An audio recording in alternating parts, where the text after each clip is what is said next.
ಅರ್ಶಿಣದ ಎಲೆದು flavour ತುಂಬ ಒಳ್ಳೆಯದು, ಪರಿಮಳವೇ super. ಇದನ್ನ ಓಪನ್ ಮಾಡಿ ನೋಡೋಣ. ಈ ಥರ ಟ್ರಾವೆಲಿಂಗಿಗೂ ಬೆಸ್ಟ್ ಅಲ್ಲ ಮೇಡಮ್? ಒಳ್ಳೇದು, ಹೌದು ಹೌದು. ನೋಡಿ ಹಾಕ್ಕೊಳ್ತೀವಿ ಅಂದರೆ ತಗೊಂಡು ಬಿಸಿ ಬಿಸಿಯಾದಂಥ ಹೊನ್ನಾವರ ಸ್ಟೈಲಿನ ಮೊಗೆಕಾಯಿ ಕಡುಬು ಅಂತ ಹೇಳೋದಿತ್ತು. ಮೊಗೆಕಾಯಿ ಕಡುಬು. ಅದೇನದು ಮೊಗೆಕಾಯಿ ಕಡುಬು ಅಂದ್ರೆ? ಸಾಂಬಾರ್ ಸೌತೆಗೆ ನಾವು ಹೇಳೋದು ಮೊಗೆಕಾಯಿ ಅಂತ ಹೇಳೋದು ನಮ್ಮ ಶೈಲಿಯಲ್ಲಿ. ಓಕೆ.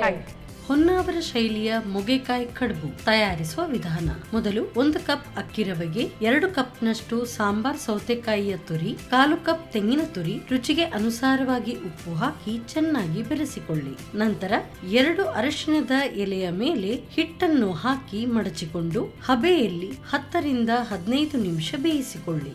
ಈಗ ಹೊನ್ನಾವರ ಶೈಲಿಯ ಅರಿಶಿಣದ ಎಲೆಯ ಕೊಟ್ಟಿಗೆ ಅಥವಾ ಮೊಗೆಕಾಯಿ ಕಡುಬು ಸವಿಯಲು ಸಿದ್ಧ.